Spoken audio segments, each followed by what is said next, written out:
Good evening, ladies and gentlemen. First, I have to apologize. I don't know much Spanish, so the entire speech will be delivered in English. But I'm really glad that there is simultaneous translation. The moment I heard that there will be simultaneous translation, I thought this is going to be a very interesting talk and a very interesting audience, because you would understand everything I'm trying to deliver.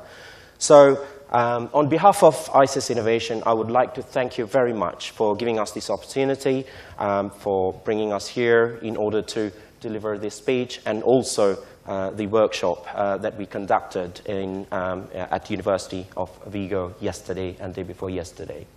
I think the speeches or the introductory talks delivered mainly by Antonio, Carlos, and Emilio sets up the scene very well for this talk.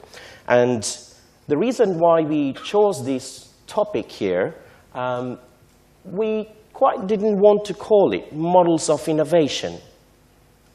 The reason for that is innovation has been used and abused over the past 10 to 15 years. There has been a lot of buzz about innovation. There has been a lot of skepticism as well. And the reason is because people don't understand what innovation is to begin with, and what are the core components that you would need to establish in order to make innovation work. And therefore, I have included the technology transfer in the middle here, just to show you that this is core to innovation. It can be only a part, but it is a very important part. And you will see why as we move through the presentation. Okay, so this is an overview of what I am going to be talking about. But first of all, I thought, since I'm standing in front of you and delivering this talk, you might want to know who I am and where I'm coming from. Then I'll move on to the core of the presentation, starting with what is innovation and what is technology transfer, and how these two are intermingled or intertwined. I will then move on to university technology transfer innovation, how universities and technology transfer must come together to make innovation work. And then we'll also look at industry, which is the opposite spectrum. Industry and technology transfer for innovation. As Antonio mentioned, there is a massive gap between the universities and industry. When I go into different countries, when I conduct training sessions, I hear the same thing. We have a big problem. The industry does not want to interact with us because they think universities are a real pain to deal with, because they are slow-moving, large organizations. Businesses are fast-moving. They want to get things done quickly. So there's a big culture change, clash. So let us have a look how we have overcome this problem. And let's talk about what Oxford's solution was to this. And then we'll move on to something called Global Innovation Index, which was actually formed by world's two well-known organizations in order to measure innovation. So that is just to give you an idea what sort of measures should we take into consideration to measure innovation and what we shouldn't. Because what you can see out there is a lot of countries, a lot of governments, a lot of departments take into consideration certain criteria and measurements that are not the actual measurements of innovations. They are just outputs. We will move into a case study, Singapore. Singapore made this work, and they took very little time. Little country, about 1.5 million people, very little resources to work on, grow on, but they came up with a strategy, and it worked brilliantly. And they're leading the innovation index in Asia now. Let's have a look at that, finally, before moving on to questions and answers. Okay. A bit of my background, professional background. Well, as you all know, I'm from ICES Innovation. I've been working there for the past 3 years as a senior consultant within the ICIS Enterprise Division. So I've been to a lot of countries while working for ICIS Enterprise, because what we are doing is ICIS Enterprise does not work directly with Oxford academics or Oxford IP. We work with external organizations delivering our expertise and delivering our experience to other organizations, which is why we are here today.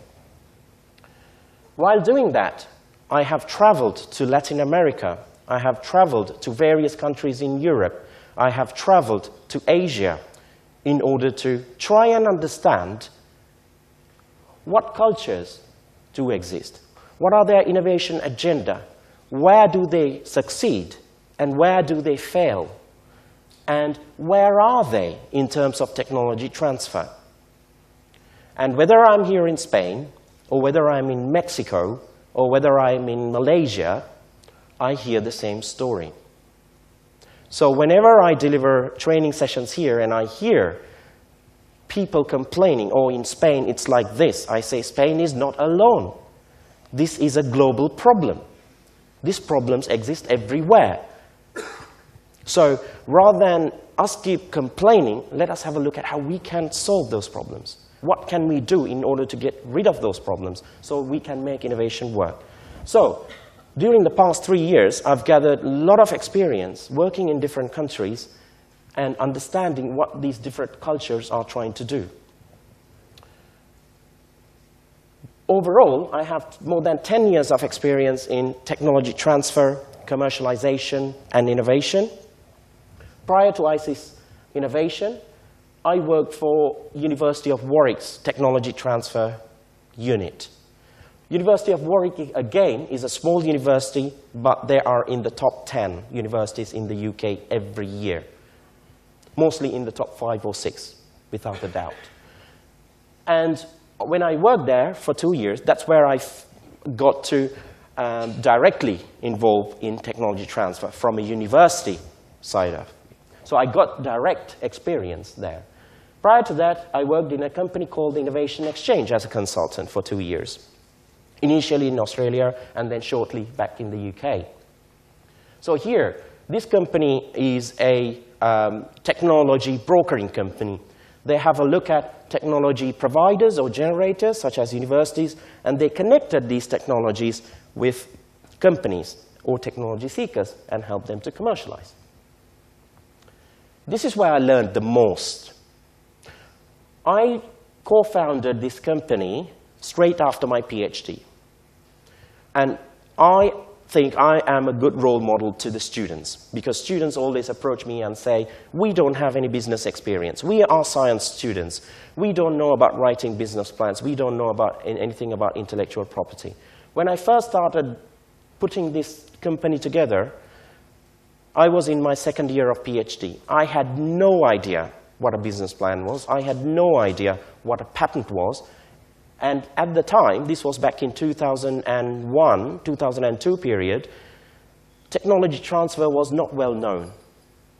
I hadn't heard about this particular phrase that you use as technology transfer. So I had to learn everything myself, the hard way, making mistakes and learning and moving on without feeling bad about it and giving up.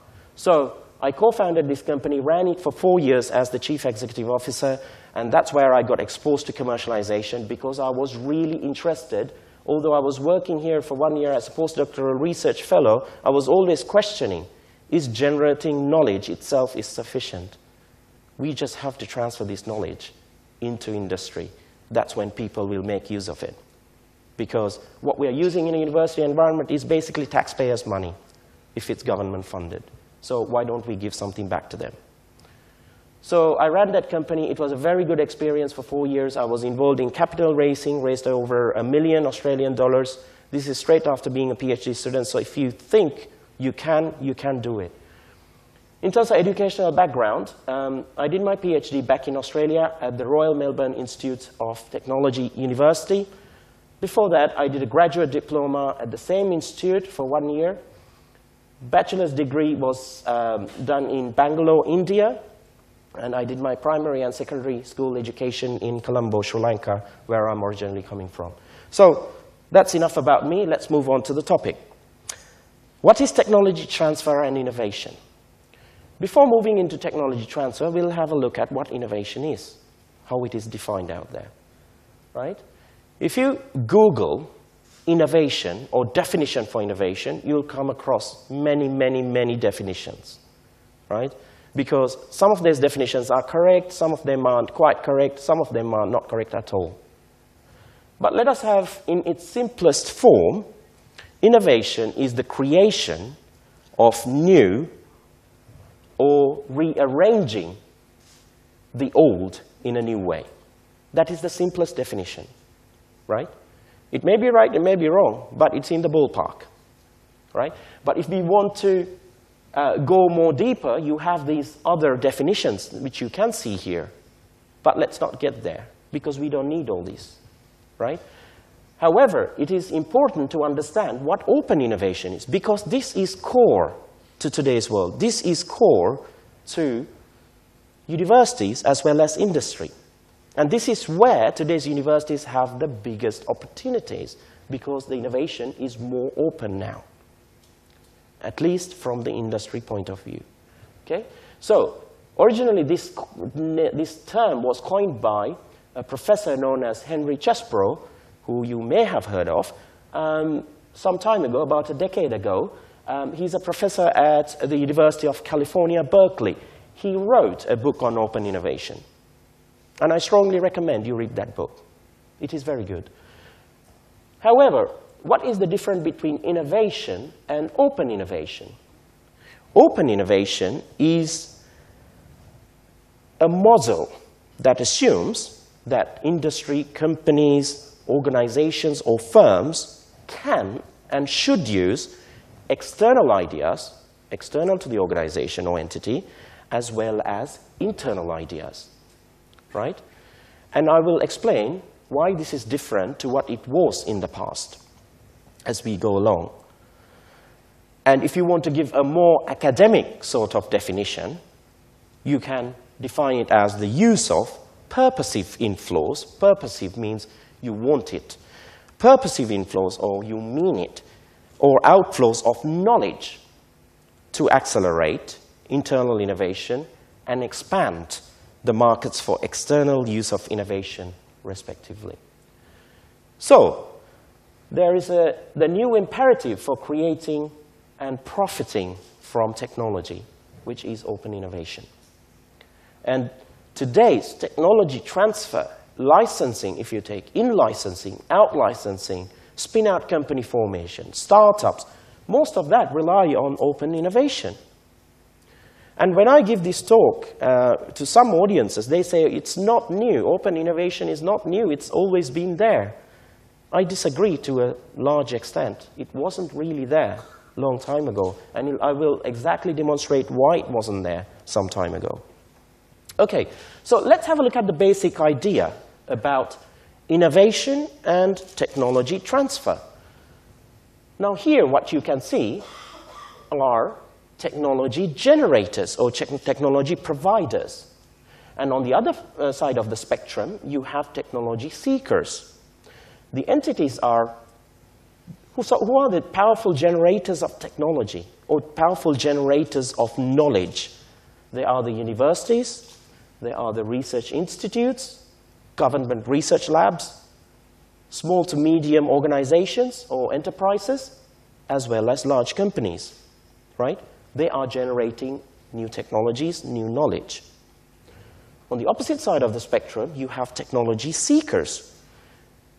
They can be new startup companies, they can be small to medium enterprises, they can be spin-out companies from other entities, or they can be large companies. But if you generalize the two extremes of this, you can see that this is the research base, that this is the commercial base, right? Which is why we say that there is a gap that exists between that we need to bridge. These two entities should start to collaborate. They should start to interact. And that's when smooth technology transfer will occur across from one entity to the other. So, and in the middle, we have put another box in our experience. So there are facilitators, there are entities who want to make this happen for several reasons. There are the governments who are pushing universities to commercialize, to come up with new inventions, to file patents, to spin out companies, because that helps the national economy. Research funders. Research funders would like to see the projects that they fund is being used by the society for the health and the wealth of the society. Investors, they want to see this transition happen so that they can get a return on their investment. Science parks.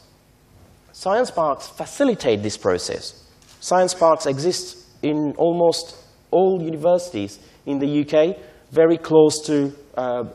placed very close to the universities, where they use these parks in order to incubate new companies coming out of the universities, or new companies that are originating in the area, so that they are concentrated into one park or a single site. And who are the other facilitators? TTOs, technology transfer offices. These technology transfer offices mainly occur in universities nowadays. However, if you have a look at big companies, if you have a look at government organizations, and even some large hospitals, you will see some sort of technology transfer function. And they are there in order to facilitate this. However, what is one of the biggest problems that we have come across that is existent everywhere is that when technologies come out of this entity, they are pretty early stage. They are not commercial ready. They need further development, right? Which is why we are indicating the technology readiness level on a scale from 1 to 10 here, and maturity in terms of ideas, idea running into a product, product running into a company who actually commercializes it. So when inventions are coming out of a university or a research institute, they are pretty much around that area. And companies want inventions that are around this area, or they would prefer if they're very close to 7 or 8 in the technology readiness level. Now, this is a problem everywhere in the world, global problem. They don't know, or they don't do anything, or they don't have the funding or the skills in order to make this translation so that companies become interested. One big problem, right? So we call it the valley of death in English, right? Valley of death, where everything's going to die, right? So in order to bridge that valley of death, what do you need? You need skilled people in order to make sure that it is not going to die. We know how to do it. We know what needs to be done in order to move the research into that domain so that companies become interested. Secondly, you need funding to do that. So how do you manage a sensible fund in order to move research from here to here? Third problem, how do you choose the right projects so that you have the right idea to move forward and not something that's going to die here even after spending a good amount of money? So the basic idea here is you need to find ways to bridge this gap. And there are problems that exist, and these problems are global. It exists everywhere. It exists at Oxford. We have solved it to a large extent, but smaller universities really struggle, even in the UK and in the US. Okay? So once you've bridged that gap, you can commercialize, you can source, and develop new technologies. The more resources you put here, in order to address the problems there, you can commercialize more. You can transfer more technology, more knowledge, and you can source and develop new technologies by companies in the country. So what we do at ICIS is we work as skilled translators for the University of Oxford. So that was our first function when ICIS started 25 years ago. So what did ISIS do in the first place? They hired skilled people who have worked in industry, who had done a PhD or at least master's level, so that they understood the university culture as well as the industry culture. Because there are two different domains, there are two different cultures. You are in the middle, you have to bring them together. So, and how long did it take for Oxford to make this a success? It took them 10 to 13 years. And this is a core message that I give to every audience. Because if you have a look at the newer universities, they have set goals and objectives for tech transfer officers that aren't going to be realizable for 5 to 10 years. But they're asking the tech transfer office to do it within 2 years. Impossible. Even if you provide all the resources that a tech transfer office needs, you have got enough funding, or more than the funding you actually require. You have the best people who can transfer technology, it will still take 5 years to produce tangible results. That's the nature of the beast. So the key message here is that start and don't stop. It will take time, be persistent, and support it totally. Okay, so why are we talking so much about innovation today? Why are we talking so much about technology transfer? Why is there a need in order to do that? Why is there a need in order to facilitate? But as you can see here, we are thinking globally today, right? It's a very competitive world. It's become very small because of the advancements in media, in communication, and technology.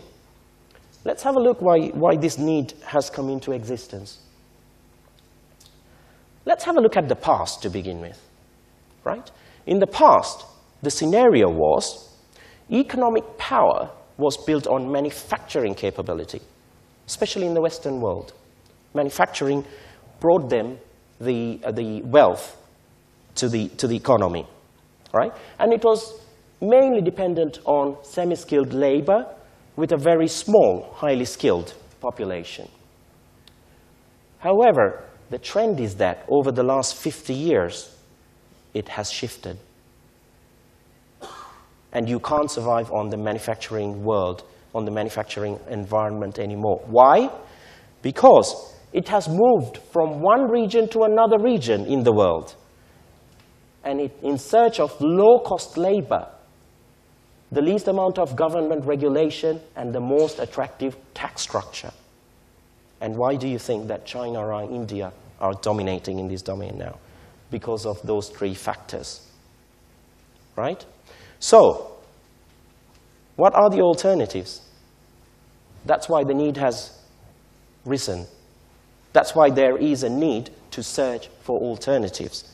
So what are the alternatives? If manufacturing is no longer a significant economic option, what else can we look at? Is it the only way? No, we can look at two other models, right? One is service-based economies. But there's a small problem with service-based economies, right? When the service-based ventures dominate other ventures, manufacturing and knowledge-based. One of the problems is they mainly employ a semi-skilled base, right? So wages are relatively low, and there is less opportunity for social mobility and career growth. So if you look into the past, a lot of people, they did the same job for decades and decades, right? And service-based economies have this characteristic, have this trend. And because it's semi-skilled, their wages are low, and therefore the tax base is low compared to the more advanced economies.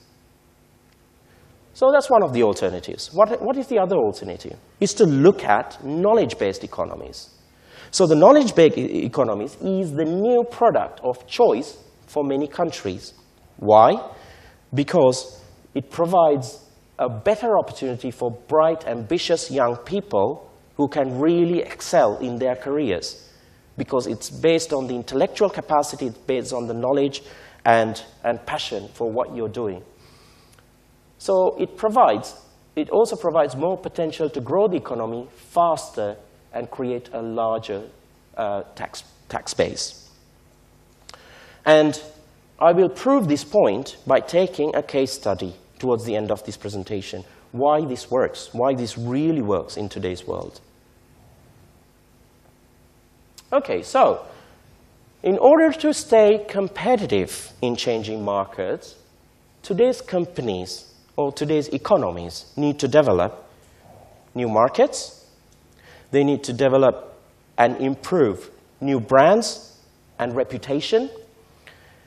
They have to offer customers and societies new benefits, new ways of doing things in order to make their lives more comfortable. Ultimately, they need to sustain and grow business for economic growth and welfare. And that's why there is such a big need to build a knowledge-based economy. And in most of the countries, the government takes the initiative. They provide various funding schemes, tax breaks, etc., in order to facilitate this. So that's why there is a need in order to create a knowledge-based economy in many countries nowadays. Okay, so going back to the traditional innovation management, this is what it used to be. This is what it used to be in the 1960s, 70s, 80s, before that, and slightly later than that. In companies, traditional innovation management involved R&D department developing products within the company. They weren't quite focused on anything to do with external to the company. Everything was done by an R&D base that was paid by, employed by, supported by the company itself. So how did they grow in the past, is the argument. But they had a mechanism to grow, which is still pretty existent. It is mergers and acquisition activity in order to grow. So if they wanted a better R&D base, or if they wanted to expand and grow, they merged with other companies. Or they simply paid a big sum of money and bought them. So that's how companies, mainly in the past, grew. And that's how they became bigger companies, from being smaller companies to bigger companies, and improved their revenue, improved their growth, and globalization. And this is a representation of that, what happened in the past. So as you can see, it's a box. The company is boxed, right? Limited ideas from outside. They are very closed, and they are very careful about bringing ideas from the external world. And one thing was because they developed everything in there and they manufactured themselves, which is why it used to be a manufacture-based industry, because they knew how to do everything themselves. So everything was based on internal innovation as opposed to external innovation or open innovation. So technology and research base was within the company. The product development base was within the company. Ideas and requirements originated in the company internally, and new products were coming out of the company which were fully developed internally, right? So as you can see, it's a very closed system. There is hardly anything to do with the external world. So just imagine how the university, if they wanted to interact when the case was like this, how difficult it would be for universities to commercialize anything during this era, right? So what companies were really focused in this stage, what they really want to do was to optimize internal flows of knowledge and information. They want to make sure they were not worried about the rest of the world. They were worried about, okay, how did information flow from the technology research group to the product development group? How can we improve the efficiency here? And how can we make that efficiency flow through to the product development? How can we efficiently get something from here to here and into the market as soon as possible? That's where they tried to focus their attention on. But let's see how that changed. And because of these reasons. there were disadvantages. There were things that was not sustainable. The drawbacks were it was insular. It was not responsive to the environment. Because they were not open to ideas, they were not open to technologies, they were not open to innovations coming from external to the company, they didn't have the chance to develop something new that's external to the company. They had to rely on their internal R&D base. They had to rely on their 5 or 6 scientists and their knowledge, which is very limited. Okay? And they focused too much on efficiency, and that killed creativity, right? Efficiency of getting things done. I want this done as quickly as possible. I don't care how you do it, right? So that's where they spent most of their energy and time and funding, which kind of killed creativity, which could be innovation, okay?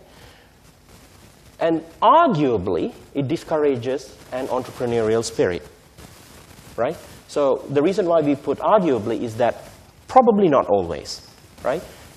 Entrepreneurial spirit, it does not let you to go out and explore the world. And it does not let you go out and interact with other entities.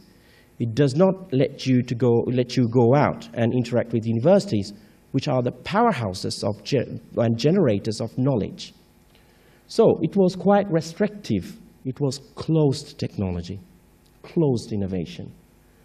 And that produced these as drivers for change. So what were the drivers? Competitiveness and globalization. Companies could not sustain to go on being closed because of the competition, globalization, emergence of new technologies that disrupted the closed system. Increasing development costs, right? They had to pay this R&D base a whole lot of money if they were to start a new area of research. It was much cheaper to get it from somewhere else and incorporate it into their products and services. Yeah? So, it again drove for change. Increased mobility of skilled workers, right? Leaving corporate R&D. And that was another trend that happened. Most of these workers left company R&D. Why? Because it wasn't open, right? They were restricted. Just imagine as an academic, you're restricted, you can't think freely. It kills you, right? As an academic, you should be able to think freely. You're a free man, free thinker. You think, you strategize, and then you do your research. And because of that, this trend emerged. They started moving into universities. They started moving into other companies or other institutes where they were freer to do their research. Expansion of venture capital, right? This helped new companies to come through and become more competitive and create competition. That was another factor.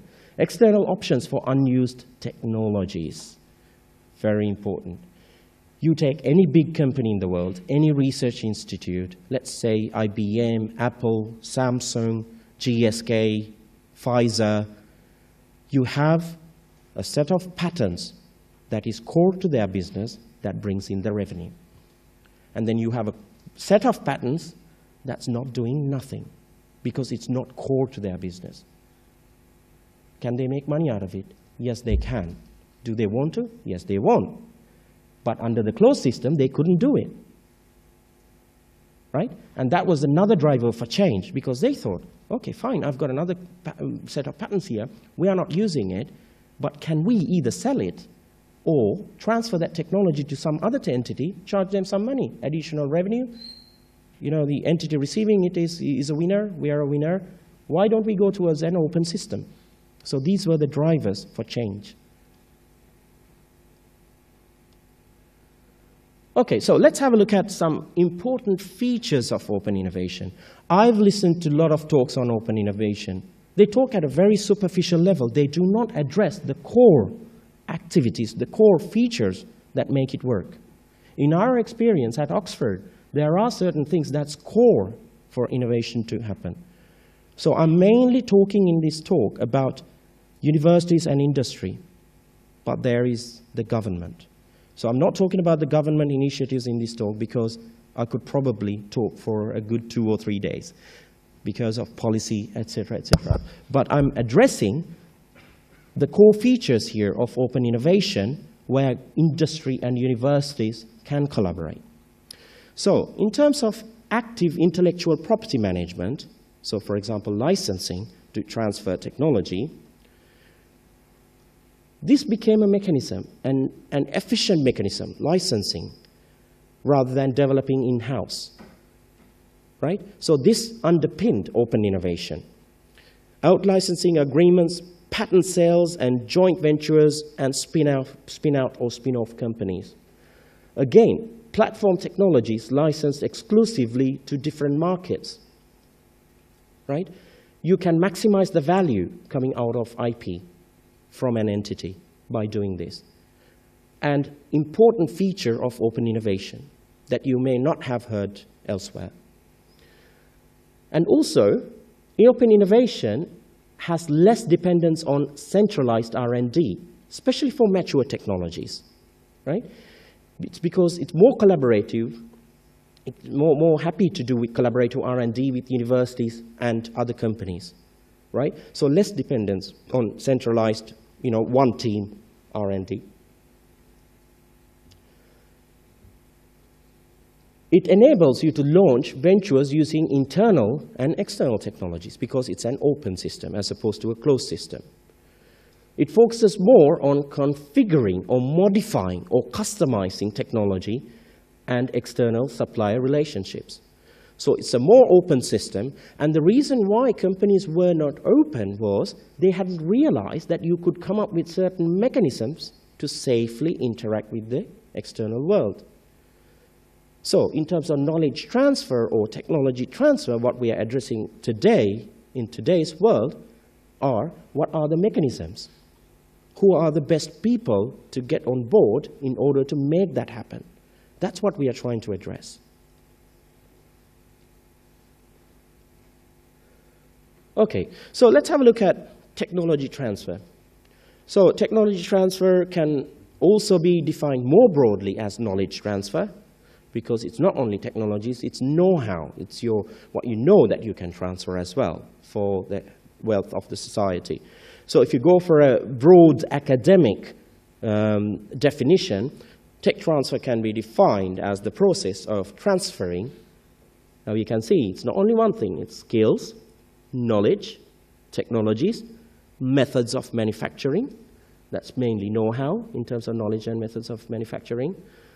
And facilities among governments or universities and other institutions to ensure that scientific and technological developments are accessible to a wider range of users who can then further develop and exploit the technology into new products, processes, applications, materials, or services. Right? It's a very broad definition. And technology transfer as a whole is a very broad field because you have to deal with all these. And at Oxford, we do deal with all these. And we still sometimes make mistakes, learn from them, and then move on, continually refining the efficiency of how we do things and the way in which we develop our processes and make them quite workable. Therefore, technology transfer is an essential component in making open innovation work, in making it happen. Okay, so let's move on to the university side of things now and have a look at what is the university scenario. And then we'll look into the industry scenario, and then we'll have a look at how these two should interact. Okay, so where does knowledge come from? Who are the most powerful generator? Who are the powerhouses of knowledge generation? It could be individuals in a country, any territory. It could be companies. It could be government research. But I say the most powerful knowledge generators in any country are their universities, their research base, the strongest research base. And let's have a look at the Oxford scenario. Now, this is the 2010 research funding that came into University of Oxford. Okay? So as you can see, there is a lot that came from UK charities. There's a lot came from research councils, and then, UK government and the National Health Service, the EU government, UK and overseas industry or companies, and other UK and overseas sources. So what you can see here is that the total external funding, which is all this, right, came up to 367 million. So this is just 1 year into 2010. And then, Higher Education Funding Council for England provided 119 million to Oxford. So the total research spend in 1 year was 486 million. Okay? And how much ICIS did bring in terms of technology commercialization back in 2010? About 7 million. Okay? So that's an important message. You don't do technology transfer to generate and earn as much money as possible into funding. You do that as a function of the university, because the university's mission is not to create and commercialize technologies. Their mission is to generate knowledge. Their mission is to conduct research. Their mission is to teach, right? So this is a function that the university should facilitate in order to help some of these funders realize their money back, including the taxpayers, right? Especially when it's government-funded money. So the point here is that, okay, Oxford is getting a lot of funding, and we had the highest research spend back in that year. In 2012, it was about 530 million. So what are we doing in terms of technology commercialization? Okay, here is what we have done. Now I will very quickly explain how the Oxford model works for technology transfer. This is very important to understand, because this might make you think whether Spain should go this way, whether universities here should go this way or not, and culturally, whether you would agree with it or not, as Antonio pointed out. We have the University of Oxford here, and that's ICIS Innovation. That's external companies who we do business with. Okay?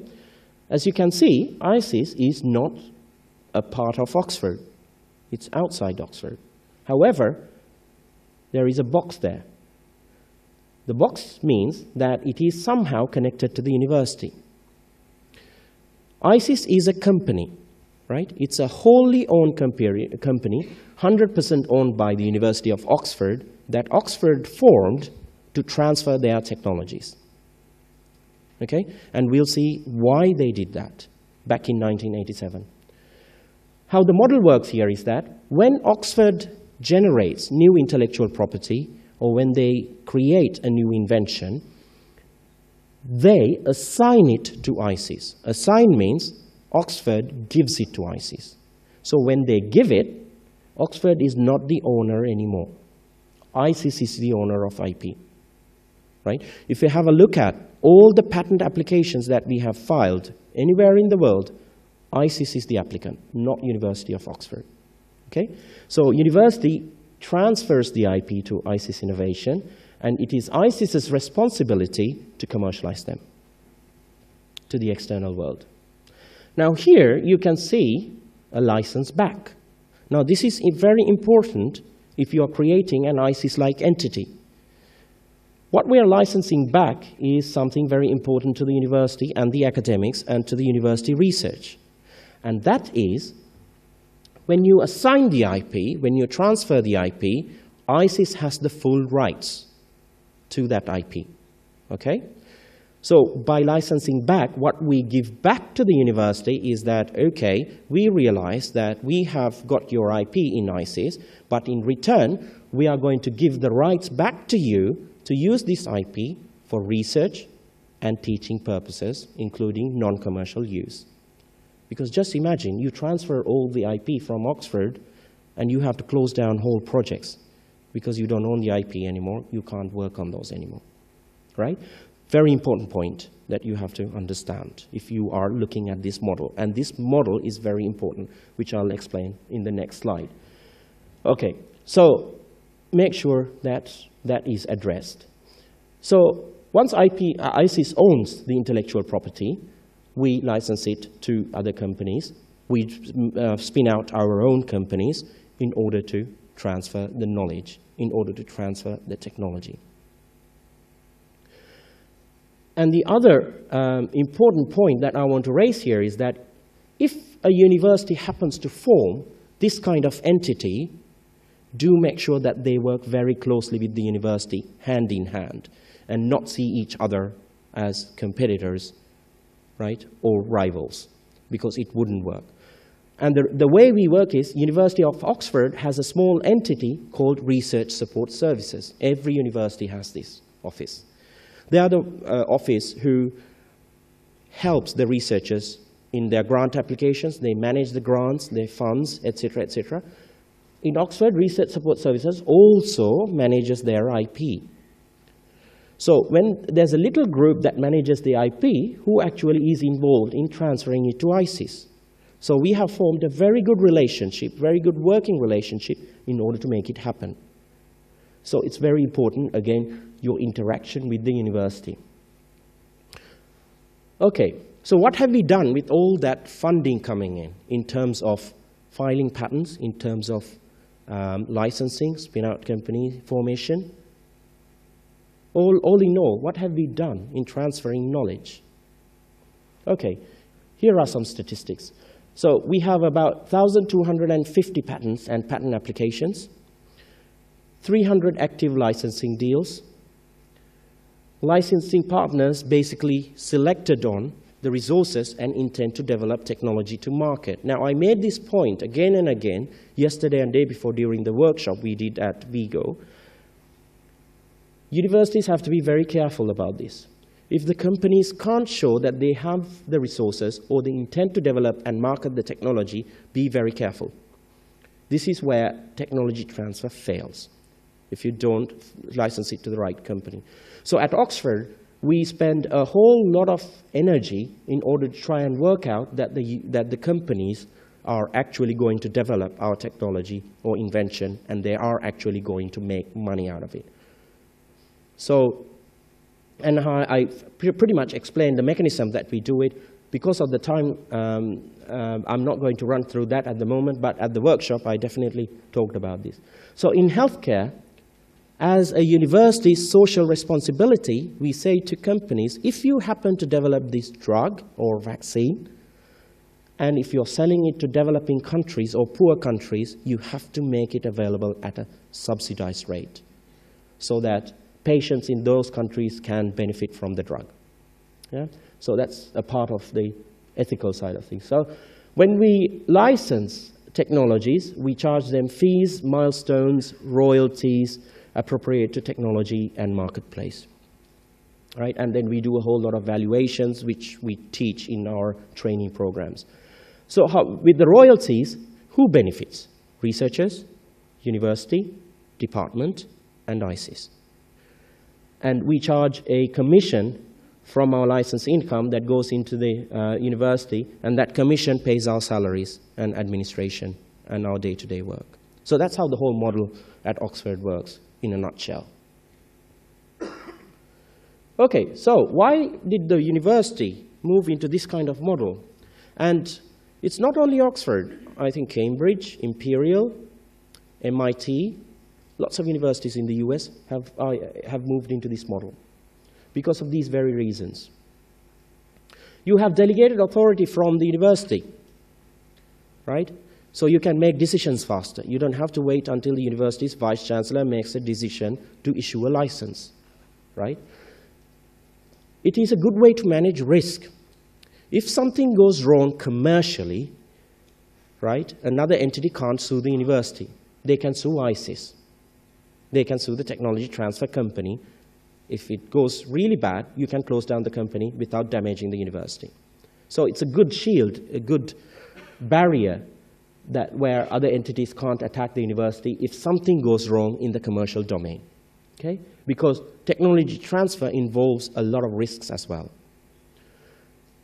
It can behave like a business for other businesses. It's a very important point, this one. Because a lot of businesses are quite skeptical about dealing with universities because universities are large, slow-moving organizations.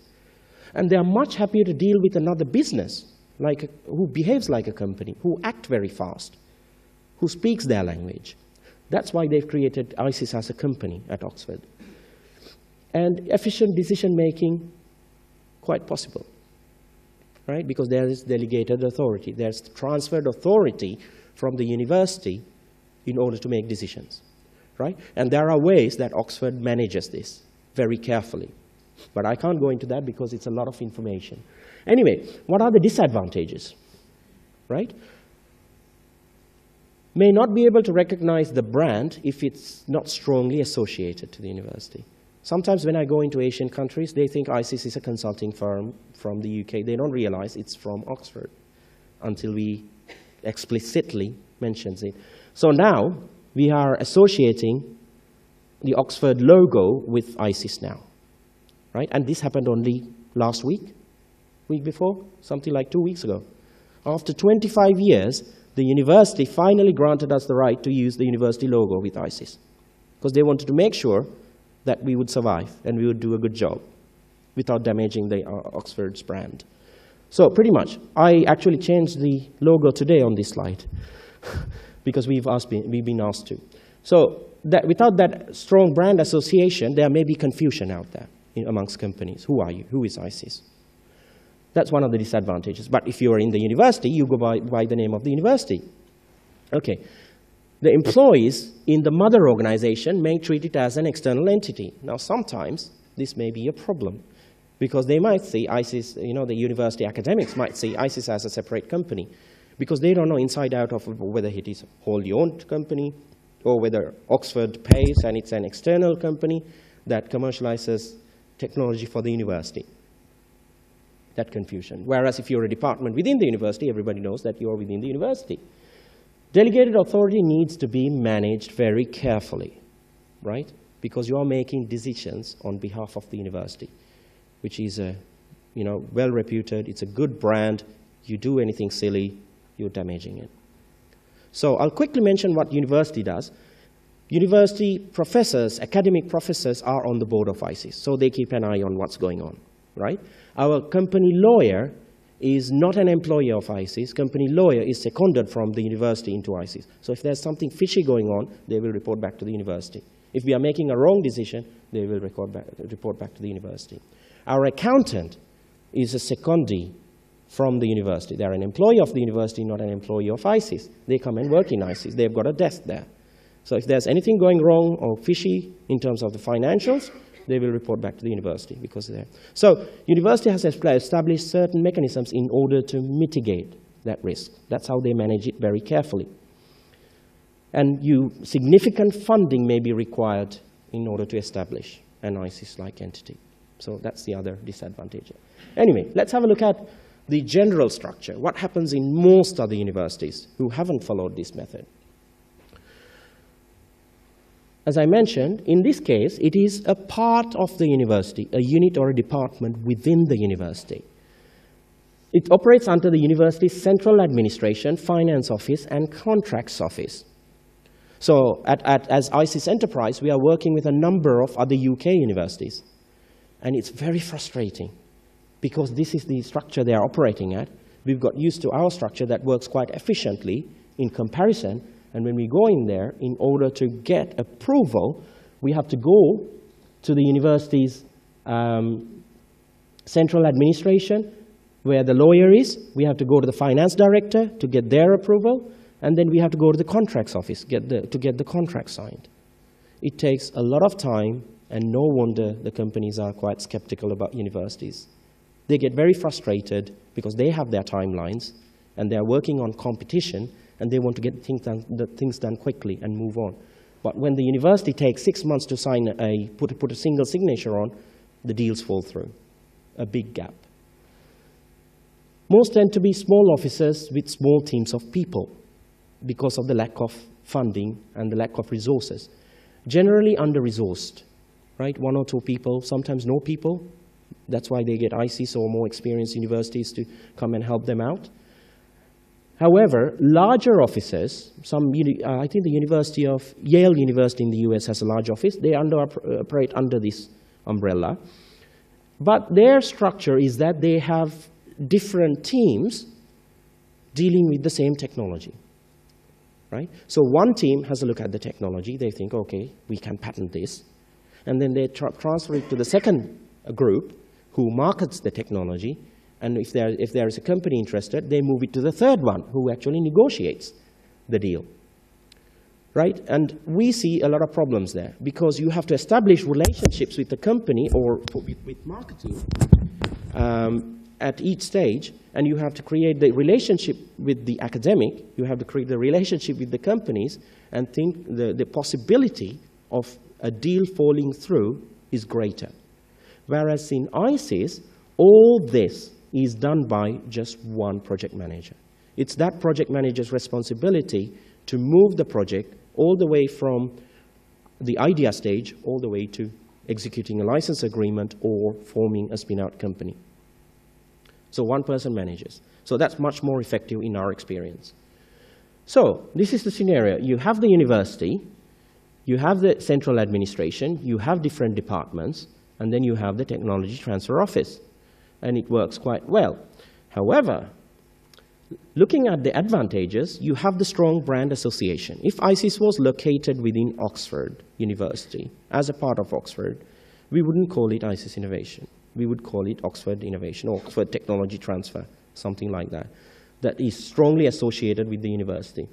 Small teams can sometimes work very effectively. So if there are small teams, decision-making is easy. There aren't too many people with too many opinions that complicate things.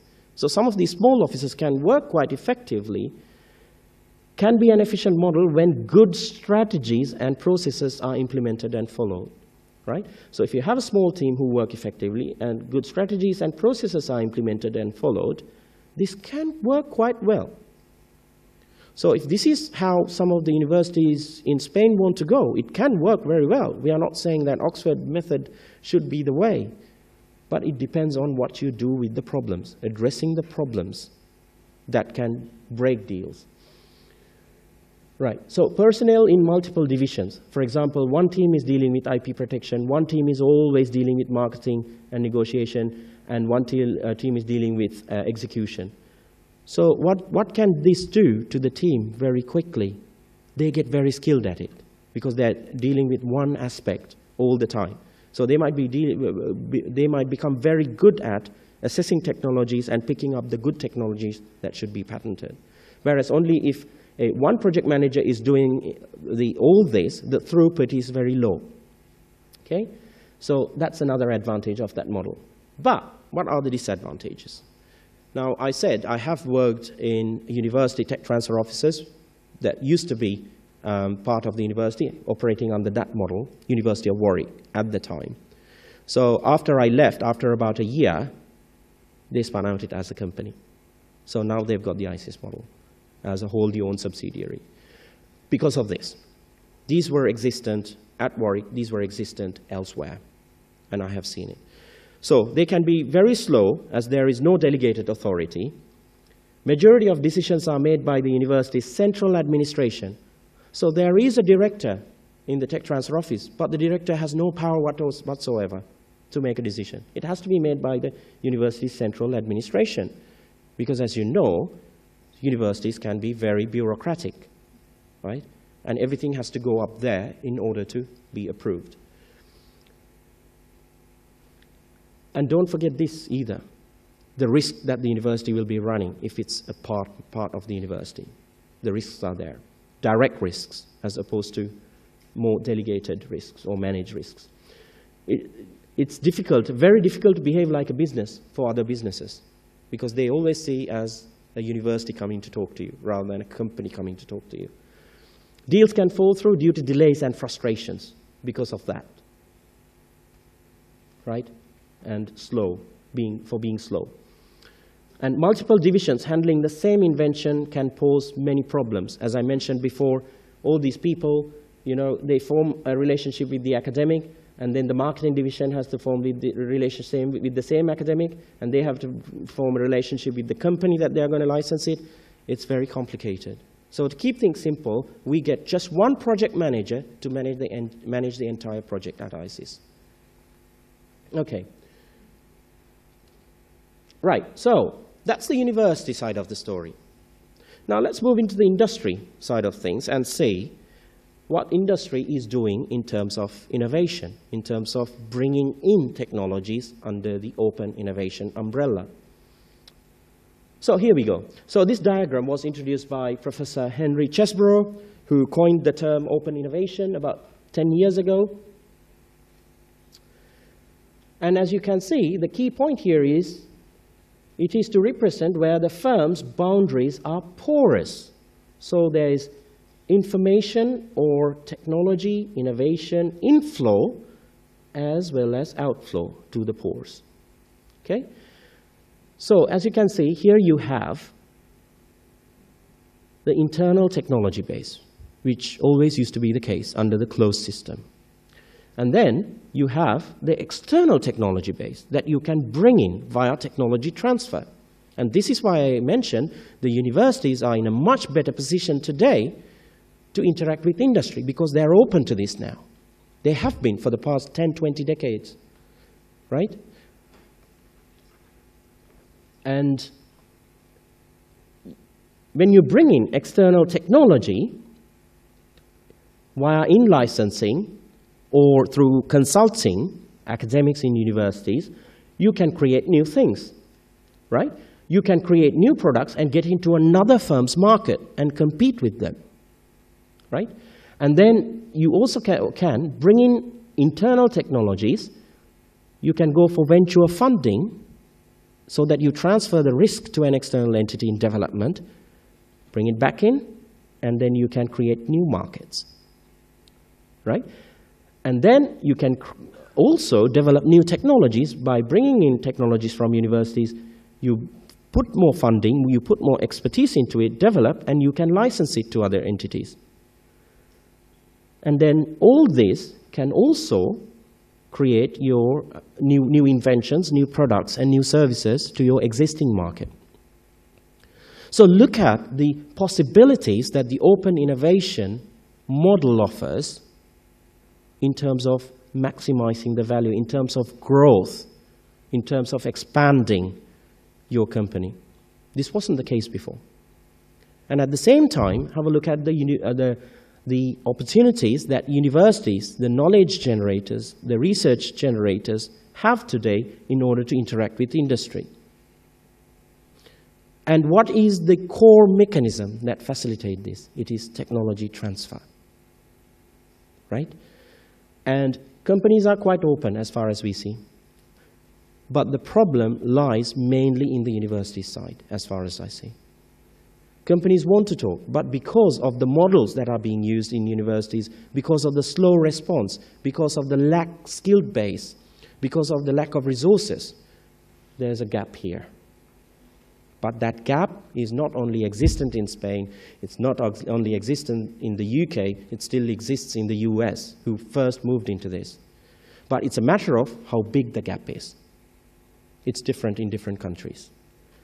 And I was talking to one of the attendees today before starting this session, and you know, I'm very inspired by what Spain is trying to do. I've been here about 5 times now delivering training courses. Spain knows there's a problem here. And I've been to some countries, they don't know there's a problem. They're just happy with where they are, economy is not doing that well, and they are not addressing any of this.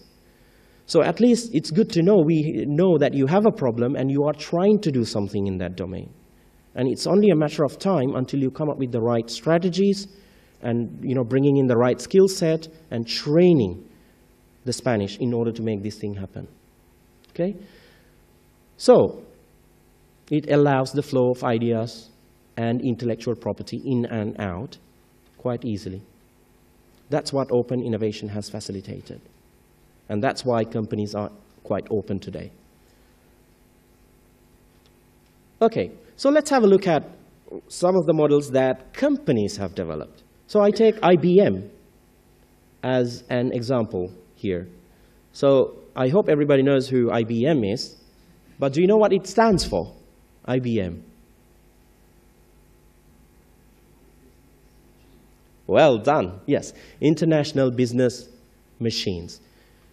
It's not innovative business models. Don't get it wrong. But you know, IBM employees used to call it, "I've been moved," because they used to move employees within IBM in the 1950s, 50s, and 60s very often within the company, from one department to another, one department to another. So they used to say, "I've been moved, is IBM, that's why I work there." So anyway, this fork model, first of a kind model, is an effective model.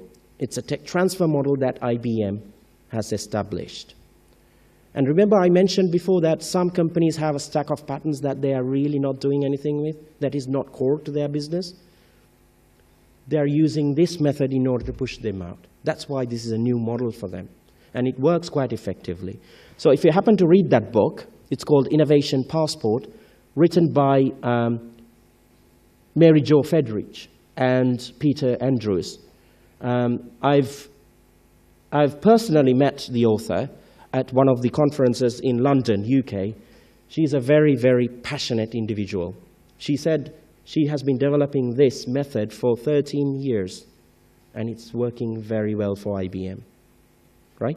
So how it works is, IBM realized that they had some technologies that could be further developed, but it's not core to their business, right? But they wanted to come up with a way to derive value out of it. What did they do? They wanted to also to establish benefit IBM's clients as well as the company. So they understood that if they engaged with some of their clients, these technologies could be further developed. Therefore, she was given the task to develop a program. Basically, first-of-a-kind program describes a complete process developed for successful identification, assessment, development, and transfer of technologies from IBM to the external world. Okay? It may involve some IBM's intellectual property. It may involve some external clients' intellectual property. They put the two together and create something where IBM as well as its clients benefit at the end of the day. So it consists of 3 phases. So this is a very, very, very small description. I think this has about probably 100 pages, so I'm just explaining in 3 lines here, just summarizing, concentrating what the process is. So phase 1, they have a very lenient process, where they identify, assess opportunities, and they submit it to a panel, right? So the panel goes through these inventions and the proposals, right? And this panel consists of technologists, scientists, business people, engineers, and marketers, salespeople. They bring everyone together, right, to create a winning team to assess these ideas, right? And then they identify simultaneously, this is quite important, they identify the markets and the clients even before they develop anything, right? So they do their market research and make sure they are actually addressing an unmet need out there, even before they do anything. Once they've identified that they are actually going to make money out of this, then they come up with a technology development plan. How are we going to develop it? How much money we are going to put in? How much money is the company going to put in? And then they establish the route to market and the transfer of assets. So sometimes they transfer the whole IP into the company and get them to pay a royalty to IBM. Works quite smoothly, been running for over a decade, and has been generating good value, pride, and energy for IBM. Right? So what I'm saying is that we are in the information age today. All the information is at our fingertips, right? So you don't need to, go to Oxford, MIT to learn all these groundbreaking, processes. You can pretty much read books and get a very good understanding of how people work, how these companies succeed. A lot of information out there. So it depends how passionate you are about this. Read them, understand how these companies make it work. Because most of the problems you're facing, they have the solutions. Okay, so that's a quick look at the IBM's model. So, as much as technology innovation, where things fail is when you forget to innovate the business model, right? So business model innovation is core as well, right? Especially from an industry perspective. We are talking from the point of companies here. So what is the need to innovate your business model, right? Some of the reasons are what I mentioned before. You're moving from a manufacturing-based economy into a knowledge-based economy, okay? So unless you innovate your business itself, you're going to die. They used to say collaborate or die, but now they say innovate or die. So in order to survive in a competing global market, you need to innovate your business model itself.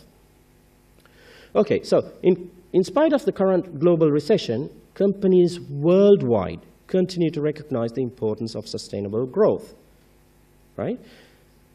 And research shows that growth into adjacent spaces, right? New distribution channels, new products, new countries, account for 75% of all growth strategies that companies use at the moment. Okay? So that means they're looking for new things to work on. Because if you keep working on the core things, the competition arises and you can't survive there anymore. So you have to move on to new things in order for the company to survive. And we are going to have a look at a really fine example just in a moment. In 2008, IBM survey found that nearly all of the 1,100 corporate CEOs who voted reported the need to adapt their business models. More than 66% said that extensive changes were required. Companies have a big problem too in innovation. Okay? So this creates a big opportunity for universities. It's out there. So we have to get the university side of things right. This clearly shows the need not only for innovating the tools used for innovation, but also innovating the very business models themselves. Okay? So let's have a look at these two words, adjacencies and white space. Very interesting. You read some Harvard Business Reviews, you read some books written on these. Very, very interesting, but a very powerful model. Very difficult to pull off as well. Okay? So let's have a quick look at what those mean.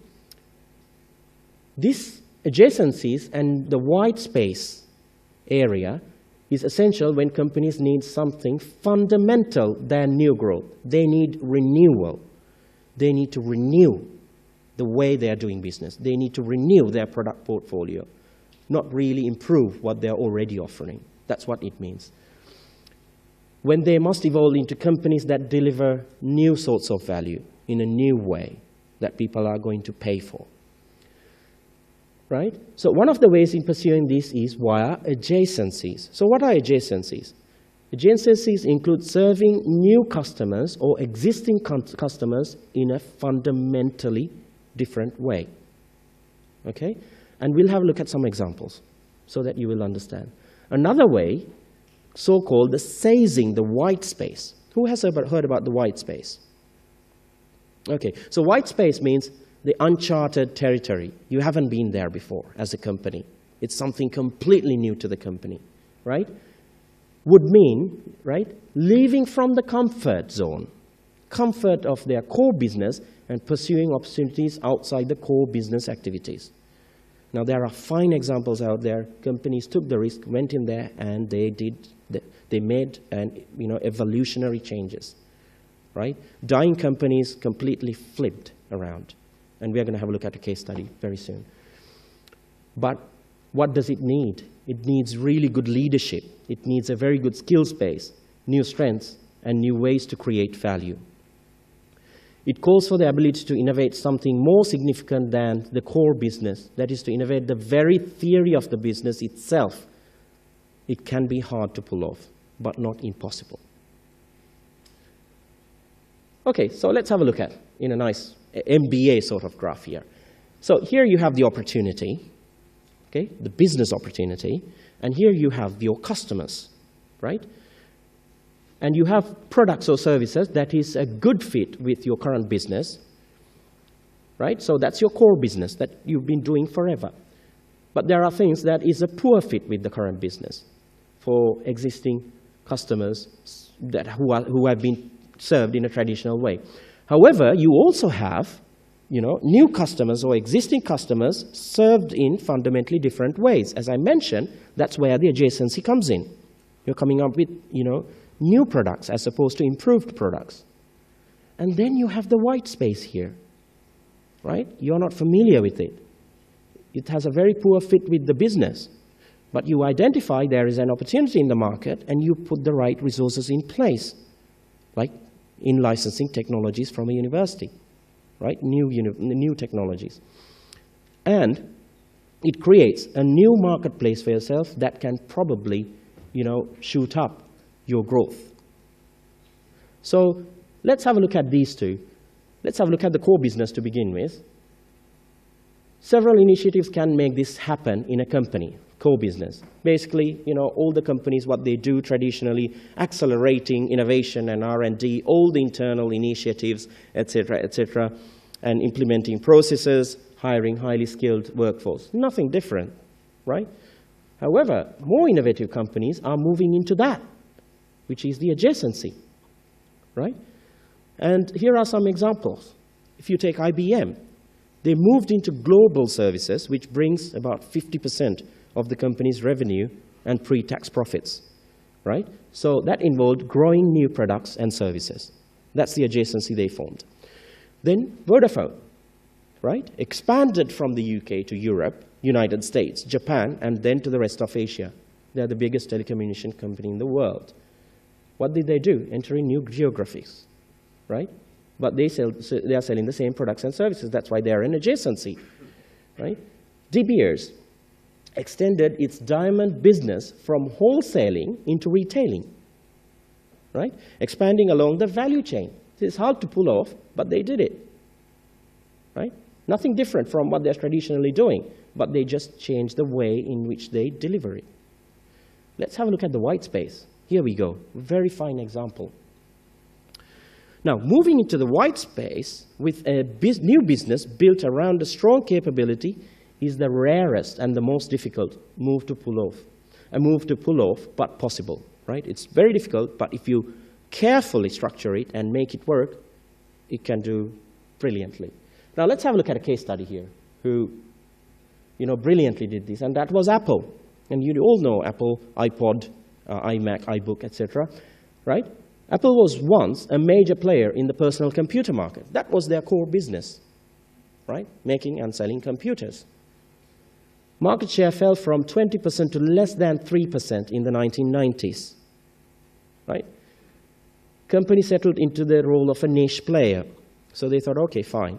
Well, we'll play as a niche, not a major player, because we are going down the drain, basically. And that's when Steve Jobs, their visionary leader, and the co-founder returned from his little company that he was running called Pixar and was determined to put things right for Apple. And what did he come and do? Yeah, he worked in this area. He kind of worked in this area. But where did he make the transformation? Over here, right? First step, core business innovation via product innovation. Rolled out the iMac. There were 15 different iMacs. He made it just one. There were as many iBooks. He just made it one, right? That way, he reduced the cash burning in the company, right? So if you have a look at the evolution of the iMac, that's the first version in 1998, right? But what was the innovation here?